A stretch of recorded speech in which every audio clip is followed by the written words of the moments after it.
ways you can, as a speechwriter, use and enjoy much more influence with social media before, during, and after a speech. And I'll start out by using LinkedIn as an example of a tool that I've found very useful to research topics before you start writing a speech.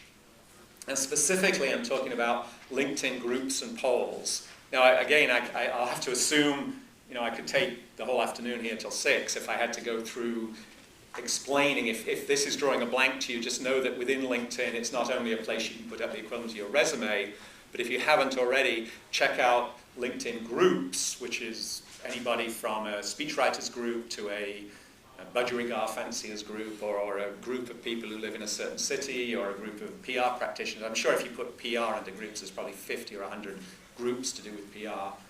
Many of the manuals or books or blogs you can read on speechwriting emphasize the importance of getting to know the audience. And one of the challenges is, of course, it's like being a reporter. You have to go out and do the reporting, talk to potential audience members, talk to the event organizer, find out ahead of time as much as you can about the perceptions and misperceptions of the audience and maybe different segments of the audience. And so the old-fashioned way, and it still works very well, is to get on the phone, get an email, use referrals to get introduced to key influencers in that constituency who they'll be talking to try and get a sense of what will appeal to them. Well, I would argue that with social media, as I can show you with LinkedIn, you can do that on steroids. So for me, before I write a speech, before I sit down to write a speech, I can engage with this form of social media and find opinions and points of view that I can bear in mind when I'm writing.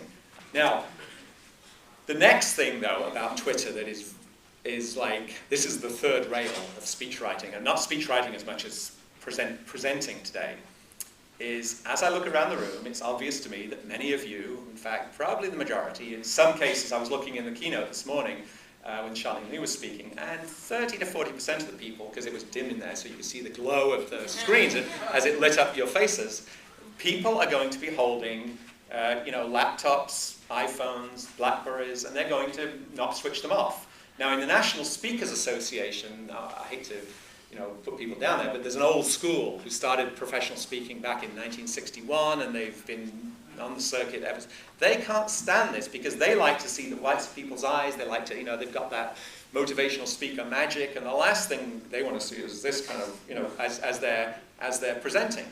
But in the tech industry, in a conference like this, and I do it just as much as everybody here, we can all multitask, and if you weren't doing this, you could be daydreaming about what you're going to have for dinner tonight and still not paying attention to me.